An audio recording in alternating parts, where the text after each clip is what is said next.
उसको फाइल करेंगे ऑनलाइन। तो आइए स्टार्ट करते हैं। तो एनुअल रिटर्न पर जाने के लिए हमें आना है अपने डैशबोर्ड पे।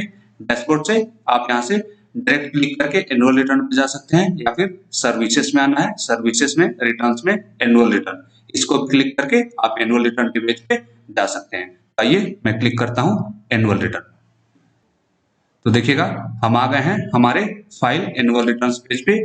फिनेंशियल ईयर हमारा 1920 मतलब कि 2019-20 यहाँ पे है, और 2019-20 का ही एनुअल रिटर्न हमें फाइल करना है। तो मैं करता हूँ सर्च पे क्लिक।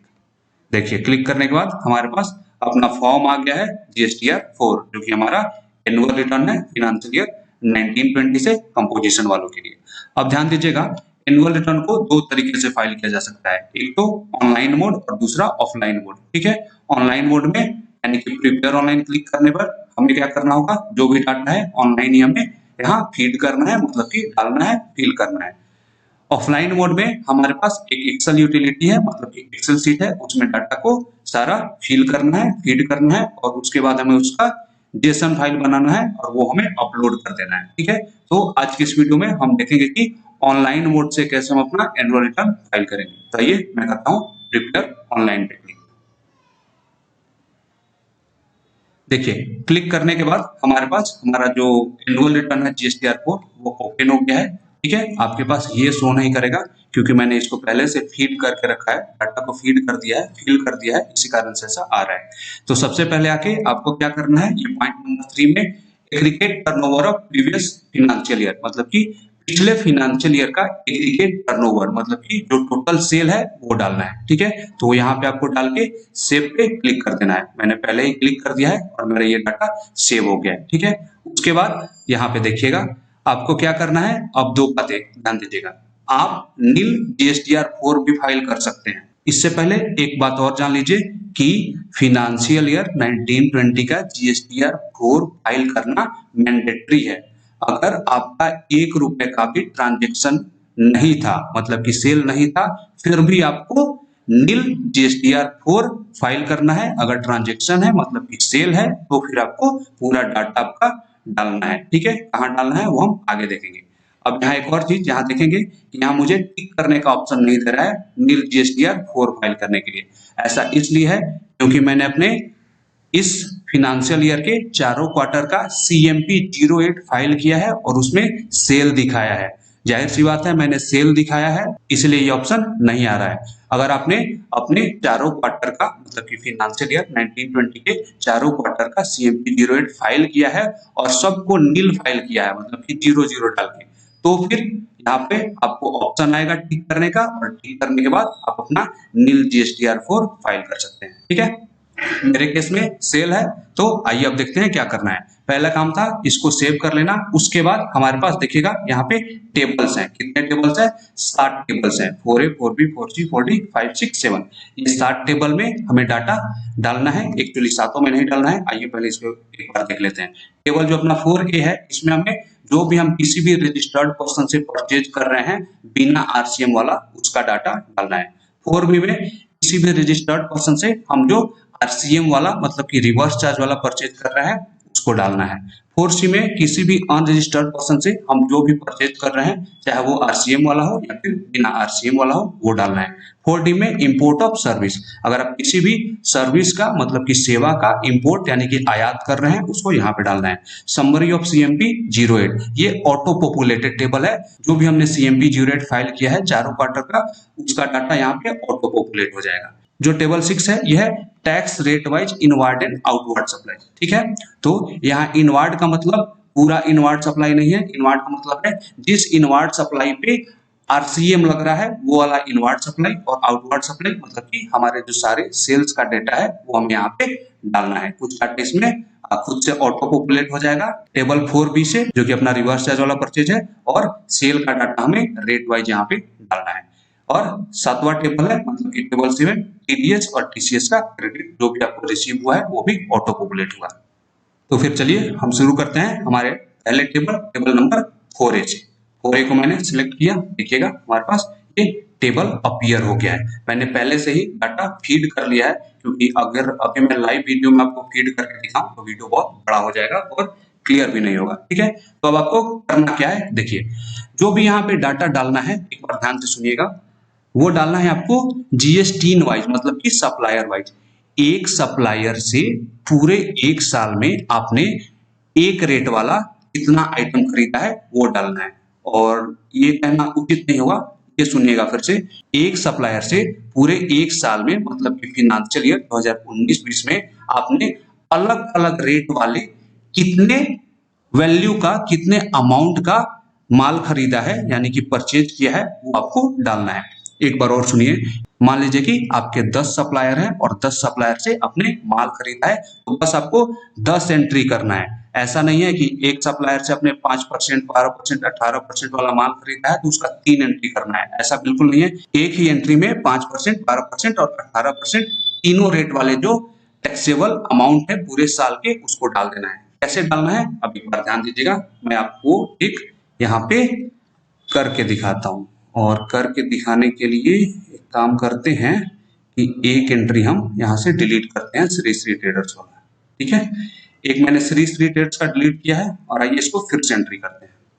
अब यहाँ पे मैं करता हूँ श्री श्री ट्रेडर्स को सिलेक्ट। ये डाटा कैसे तैयार करना था आई थिंक पिछले वीडियो में आपने देख लिया होगा और सबको पता होगा। ठीक है, श्री श्री ट्रेडर्स का देखिएगा मैंने डाटा जो है फिल्टर कर लिया है। अब इसको कैसे डालना है, जीएसटी डालना है, मैं कॉपी करता हूँ और यहाँ पे करता हूँ पेस्ट।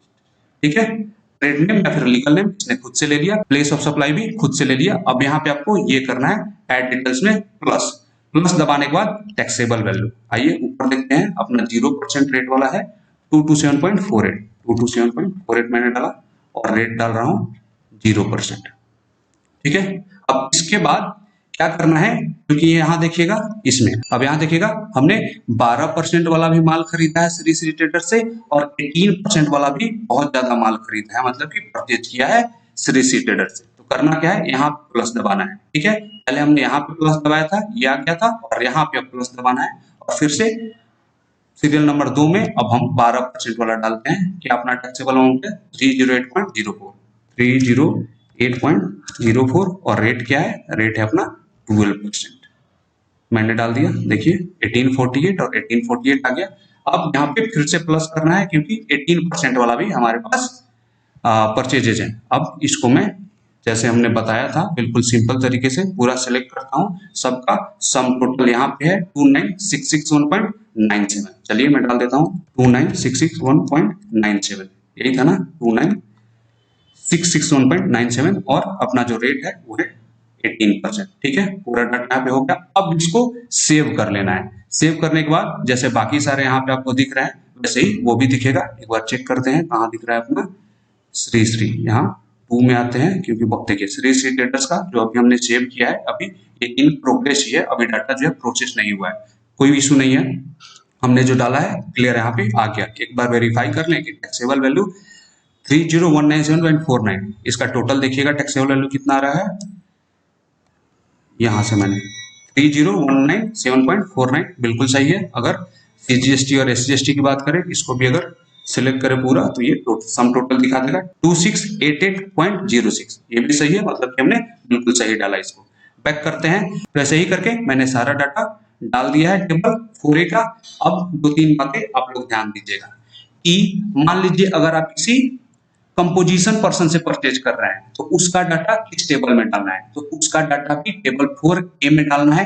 क्यों, क्योंकि कंपोजिशन पर्सन भी एक रजिस्टर्ड पर्सन होता है। अब आगे ये सवाल आएगा कि कंपोजिशन पर्सन तो हमसे टैक्स चार्ज करता नहीं है, तो रेट वाले में कौन सा रेट डालेंगे, तो उस केस में आपको 0% रेट सिलेक्ट करना है। क्लियर है, कंपोजिशन पर्सन वाले में आपको 0% रेट सिलेक्ट करना है। अब अगर आप किसी भी रजिस्टर्ड पर्सन से 0% वाला माल खरीदते हैं तो सिंपल सी बात है, यहाँ पे उसका जीएसटी डालिएगा, प्लस करके टैक्सेबल अमाउंट और रेट चुन लेना है 0%। आगे अगर आप किसी रजिस्टर्ड पर्सन से एग्जम्प्ट परचेजेज करते हैं, मतलब कि वैसे आइटम परचेज करते हैं जो कि एग्जम्प्ट हैं, जिन पे जीएसटी नहीं लगता है, उस केस में क्या करना है, उस केस में भी आपको 0% रेट सिलेक्ट करना है। सर एग्जम्प्ट और 0% में कोई अंतर नहीं है क्या, बिल्कुल अंतर है, लेकिन अगर आप सेक्शन 2 सबसेक्शन 47 को जो कि एग्जम्प्ट सप्लाईज का डिफिनेशन बताता है, तो ये बोलता है कि exempt supplies include nil rated supplies, मतलब कि एग्जम्प्ट सप्लाईज हमेशा नील रेटेड सप्लाईज को इंक्लूड करता है, ठीक है, मतलब कि nil rated supply means exempt supply, आप ऐसा बोल सकते हैं। एक और बहुत ही इंपॉर्टेंट की, अगर आपने किसी भी रजिस्टर्ड पर्सन से माल खरीदा भी है, मतलब कि परचेज भी किया है और परचेज रिटर्न भी किया है, मतलब कि माल वापस भी किया है, उस केस में क्या करना है, उस केस में आपको नेट परचेजेस दिखाना है। नेट परचेजेस मतलब जो परचेज किया है उससे आपको घटा देना है, माइनस कर देना है परचेज रिटर्न जो भी आपने किया है, और जितना बैलेंस बच रहा है वही परचेज आपको शो करना है। इसके अलावा जो भी आपकी क्वेरी होगी वो आप मुझसे कमेंट में पूछ लीजिएगा। आइए आते हैं अपने टेबल 4B पे, सॉरी 4B पे आना है। 4B में भी देखिएगा मैंने डाटा जो है फीड कर लिया है। ये मैंने रजिस्टर्ड पर्सन से आरसीएम वाला परचेज है। अब आरसीएम वाला परचेज आई थिंक आप सबको अब अच्छे से पता होगा, जिनको नहीं पता है एक बार ध्यान से सुनिएगा। मैक्सिमम केस में जो आरसीएम का अपना केस है वो ट्रांसपोर्ट का अगर हमने सर्विस लिया है वो होता है। जैसे मान लीजिए कि मैं दिल्ली में हूँ और कहीं बाहर से माल मंगा रहा हूँ, मतलब कि परचेज कर रहा हूँ, तो जाहिर सी बात है कि वो ट्रांसपोर्ट के थ्रू आएगा। तो ट्रांसपोर्ट की जो फ्रेट लगता है उस फ्रेट पे आरसीएम लगता है, ठीक है, मतलब कि रिवर्स चार्ज मैकेनिज्म। अब इसमें होता क्या है कि मान लीजिए कि आपका ट्रांसपोर्टर रजिस्टर्ड है या फिर अनरजिस्टर्ड है, अगर आप उससे कोई माल मंगा रहे हैं, मतलब कि उसका सर्विस ले रहे हैं फ्रेट का, और वो आपको बिल्टी दे रहा है, देखिए बिल्टी बहुत ही इंपॉर्टेंट है। आरसीएम तभी लगता है जब आपका जो ट्रांसपोर्टर है वो आपको बिल्टी दे रहा है। बिल्टी मींस कंसाइनमेंट नोट, जिसमें कि वो डिटेल्स होता है उसका ट्रांसपोर्टर का, आपका और भाड़ा लिखा हुआ रहता है जो भी फ्रेट है।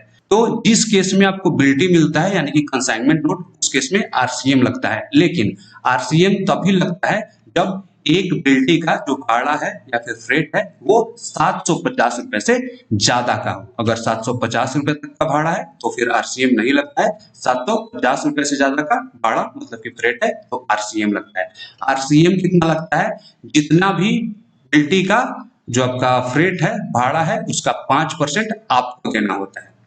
अब यहाँ पे दो केस सुनिएगा, अगर ट्रांसपोर्टर रजिस्टर्ड है उसने आपसे भाड़ा पे जीएसटी लिया है तो जाहिर सी बात है आरसीएम नहीं लगेगा, क्योंकि पहले ही आप टैक्स दे चुके हैं। लेकिन अगर ट्रांसपोर्टर रजिस्टर्ड है या फिर अनरजिस्टर्ड है, उसने भाड़ा पे जो है आपसे टैक्स नहीं लिया है और भाड़ा जो है 750 रुपए से ज्यादा है तो आरसीएम लग जाता है। इसके अलावा और भी बहुत सारी सर्विसेज हैं और बहुत सारे गुड्स भी हैं, प्रोडक्ट्स भी हैं जिनपे आरसीएम लगता है अगर आप किसी भी अनरजिस्टर्ड पर्सन से उसको परचेज करते हैं। तो कौन कौन से गुड्स हैं, जैसे अपना काजू है या फिर बीड़ी का पत्ता है या फिर खैनी का पत्ता है, मतलब कि टोबैको लिप्स, या फिर बीड़ी का पत्ता को क्या बोलते हैं, कैंडू लिप्स, या फिर इसके अलावा जो कपास होता है कच्चा कपास, इसके अलावा अगर प्रायोरिटी सेक्टर लैंडिंग सर्टिफिकेट होता है, इन सब पे। तो मेरे केस में हमने सीट पिछले वीडियो में देखा था, इसलिए मैं ज्यादा डीप में नहीं जा रहा हूँ, फिर भाई एक बार देख लेते हैं किसका हमने किया था। सॉरी यहाँ नहीं था, यहाँ था, अपोलो वाले का नहीं, अपोलो के केस में हमारा आरसीएम था। और एक और चीज, आरसीएम हमने पे नहीं किया था पहले, ठीक है, ये 9 जन 20 का जो है बिल्टी था, क्लाइंट ने हमें नहीं दिया था, ये हमने 4A से उठाया है, आरसीएम हमने पे नहीं किया है। तो आरसीएम के केस में क्या है कि या तो आप सीएमपी 08 में उसी समय पे कर दीजिए या फिर अब आपको जीएसटीआर 4 में पे करना पड़ेगा। तो देखिएगा हमने डाटा इसमें कैसे फीड किया है, एक बार क्लिक करके आपको दिखाता हूँ कि कैसे किया हमने। जो भी इसका हमने सप्लायर का जीएसटी डाला और ये खुद ही ऑटो पॉपुलेट हो गया, ऐड डिटेल्स में प्लस किया था, टैक्सेबल वैल्यू डाला, 5% रेट डाला, हो गया, इसको हमने सेव कर दिया है, ठीक है। तो आरसीएम का डाटा भी हमने ऐसे डाल दिया है हमारे पास। अब जो ये अमाउंट आ रहा है आईजीएसटी का, ये 158.50 ये पे करना पड़ेगा क्योंकि हमने पहले पे नहीं किया है। टेबल अब आते हैं 4C में। 4C बड़ा ही इंपॉर्टेंट टेबल है, ध्यान दीजिएगा। 4C में क्या है, inward supplies received from N unregistered supplier. किसी भी अनरजिस्टर्ड सप्लायर से अगर आपने परचेज किया है, सप्लाईज ली है, इनवर्ड सप्लाईज, तो आपको वो यहाँ पे डालना है। अगर आपने किसी भी अनरजिस्टर्ड पर्सन से वैसे सर्विस या फिर गुड्स मतलब कि प्रोडक्ट लिए हैं जिन पे आरसीएम लगता है तो फिर आपको यहाँ पे टिक करना है, ठीक है।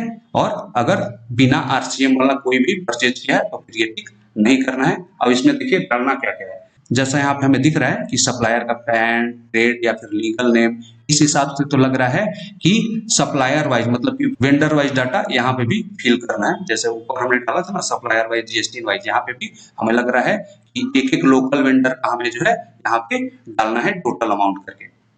लेकिन आप क्या करके ग्रॉस भी डाल सकते हैं मेरे हिसाब से, क्योंकि ये भी मैंडेटरी नहीं है, ये भी मैंडेटरी नहीं है। तो अगर आपने एक रजिस्टर बनाया है जिसमें आपने लिखा हुआ है कि वेंडर से हमने इतना माल खरीदा एक वेंडर से पूरे साल में, तो बहुत अच्छा है। अगर नहीं लिखा है तो कहीं भी एक आप रजिस्टर बना के लिख लीजिए, बाद में बहुत ही हेल्प करेगा। और अगर कम वेंडर है आपके 5 6 7, तो फिर तो आप वेंडर वाइज डाल लीजिए। पैन अवेलेबल होगा तो ठीक है, नाम अवेलेबल होगा तो ठीक है, नहीं भी अवेलेबल है तो ये डालना मैंडेटरी नहीं है, क्योंकि यहाँ पे ऐसा स्टार नहीं लगा हुआ है, तो ये मैंडेटरी नहीं है। तो क्या मुझे बताना था कि आप वेंडर वाइज भी डाल सकते हैं या फिर सारे वेंडर का मिला के एक साथ क्रॉस भी डाल सकते हैं। कैसे डालना है, यहाँ प्लस कीजिएगा, ठीक है। प्लस करने के बाद यहाँ टैक्सेबल वैल्यू डाल दीजिएगा। अगर 5 6 वेंडर है तो यहाँ पे आप प्लस प्लस करके भी डाल सकते हैं। जैसे मैं अगर एक लिख के यहाँ पे प्लस करूँ तो ये दूसरा भी हो जाएगा, ठीक है। बैक आता हूँ इसलिए क्योंकि मैंने यहाँ पे देखिए एक ही जगह डाल लिया है। जितने भी वेंडर्स थे इनके साथ 3 वेंडर्स थे, ये पूरा क्लियर नहीं थे, फिर हमने जितना डाटा अवेलेबल हुआ है उस हिसाब से बना दिया है। चलिए बैक कर देता हूँ और सेव नहीं करना है, यस कर देता हूँ, ऑलरेडी हमारे पास डाला हुआ है। आगे की 4D import of service maximum cases में नहीं होगा। अगर आपने फिर भी किसी भी तरह की सर्विस का आयात किया है तो यहाँ डालिएगा, ठीक है। प्लस करने के बाद आपके पास ऑप्शन आ जाएगा, हमारे केस में नहीं है। इसको भी यस कर देते हैं, हमें नहीं चाहिए। टेबल 5 में आते हैं। जो भी हमने CMP 08 फाइल किया है दिखेगा, उसका डाटा यहाँ पे ऑटो पॉपुलेट हो रहा है। इसको देख के आपको यहाँ थोड़ा सा डाउट होगा कि सर ये कैसे हुआ है कि आउटवर्ड सप्लाईज है 7,37,000 का, मतलब 7 लाख का, और टैक्स बस दिया है इन्होंने 2,000। एटलीस्ट 7 लाख के हिसाब से 7,000 टैक्स बनने थे। तो देखिए ये जो मेरे क्लाइंट हैं इनका जो मैक्सिमम सेल और परचेज है वो एग्जाम आइटम्स का ही है। जैसे इनका बैंगल्स का है, ये जो क्या होता है बिंदी सिंदूर सैनिटरी पैड्स, ये सब का ही है। तो मैक्सिमम एग्जाम्ड आइटम्स ही हैं, तो वो वाली बात है। अब इसको जो है ऑटो पॉपुलेट हो गया है और हमने जो डाटा डाला है बिल्कुल वही है। हमारे पास शीट में भी वही डाटा शो कर रहा है, तो ये बिल्कुल सही है। चलिए बैक आते हैं। बैक आने के बाद जो छठा टेबल है, छठा टेबल देखिएगा। अब यहाँ पे करना क्या है, देखिए यहाँ पे ये बोल रहे हैं कि tax rate wise details of outward supplies, मतलब कि जो सेल किया है उसका रेट वाइज डिटेल्स, और इनवर्ड सप्लाई जिसपे RCM लगता है उसका डिटेल्स यहाँ पे ऑटो पॉपुलेट हो जाएगा, क्योंकि हमने अभी टेबल 4B में डाल दिया है। तो देखिए टेबल 4B से 5% वाला इसने उठा लिया है इतना, और यहाँ पे ये सारा आपको ब्लैंक रहेगा, मैंने खुद से डाला है, आपको डालना है कि किस रेट वाला आपने आइटम सेल किया है। अगर आपने 0% वाला किया है, जैसे मेरे केस में देखिएगा 0% वाला, यानी कि एग्जाम ये था 5,47,321 हमने डाल दिया है। और 1% वाला मतलब कि जो भी टैक्सेबल था वो ये था, इसको और इसको प्लस करें तो ये 190,422, तो 190,422 हमने डाल दिया है। टैक्स इसने खुद से उठा लिया है और हमने जितना टैक्स पे किया है बिल्कुल मैच कर रहा है, मतलब कि हमने बिल्कुल सही करा है। अगर आपका 6% वाला में है तो 6% वाले में डालिएगा, बाकी जो भी है मैक्सिमम लोगों का तो 0 और 1 ही होगा और 6 हो सकता है, ठीक है। मैन्युफैक्चरिंग केस में पहले था 2%, इसका कोई मतलब नहीं है। और रेस्टोरेंट वालों के लिए 5% होता है, तो रेस्टोरेंट वाले यहाँ डालेंगे। क्लियर है, ट्रेडर्स के लिए यही दो है, जो भी ट्रेडिंग कर रहे हैं मतलब कि ट्रेडर्स हैं उनके लिए यही दो है। तो हमने यहाँ पे अपना डाटा फीड कर लिया, तो अब इसको भी सेव कर लेते हैं और आगे आते हैं। अपना कौन सा बचा, टेबल नंबर 7। ये मैक्सिमम केस में ये नहीं होगा किसी का भी। अगर फिर भी आपका TDS TCS का रेट है तो कोई बात नहीं, वो आपको यहाँ पे शो करेगा। तो हमने देखा कि अब हमने अपना जो सातों टेबल है उसको फिल कर लिया है। फिल करने के बाद आपको क्या करना है, सेव करना है, और सेव क्या इसको करना है प्रोसीड टू फाइल। चलिए मैं करता हूँ प्रोसीड टू फाइल। ये बोल रहे हैं कि proceed to file request has been received, और देखिए यहाँ पे रेडी टू फाइल भी आ गया, रेडी टू फाइल आ गया। तो एक बार फिर से करते हैं प्रोसीड टू फाइल। हमारे पास देखिएगा हमारे GSTR4 का रिव्यू आ गया है। जो भी हमने डाटा डाला है उसको एक बार यहाँ से मिला लेना है, ठीक है। तो आप भी चेक कर लीजिएगा, और मेरे हिसाब से तो मैंने किया हुआ था चेक, तो ये सारे सही ही हैं। एक बार फिर भी चेक करता हूँ, यहाँ भी सही है, यहाँ भी सही है, इसमें ये दिखा रहे हैं टोटल करके, ये भी सही है। और ये अब मैं करता हूँ कंटिन्यू। आप चाहें तो यहाँ से डाउनलोड कर लीजिएगा समरी और एक बार देख लीजिएगा। करता हूँ कंटिन्यू। कंटिन्यू करने के बाद क्या आया, वही जो हमने RCM वाला पेमेंट नहीं किया था वो पेमेंट हमें करना है। कैश लेजर बैलेंस में मेरे 159 रुपीज शो कर रहे हैं क्योंकि मैंने पेमेंट करा था कल रात में, तो ये शेड्यूल हो गया था आज के लिए। आज यहाँ पे पेमेंट शो कर रहा है और यहाँ पे देखिएगा मेरा लायबिलिटी ये बता रहे हैं कि tax amount payable as per table 6 में जो भी डाटा है उसके हिसाब से पेबल अमाउंट आ रहा है 159,952,952, जिसमें से हमने जो है CMP 08 के जरिए 952 और 952 पे कर दिया है। 159 अभी भी बकाया है तो 159 हम कैश से पे कर रहे हैं और हमने पेमेंट मतलब कि अमाउंट डाल भी दिया है, तो यहाँ कुछ भी एडिशनल कैश नहीं दिखा रहा है। अब आइए क्या करते हैं, नीचे आते हैं, नीचे आके टिक करते हैं यहाँ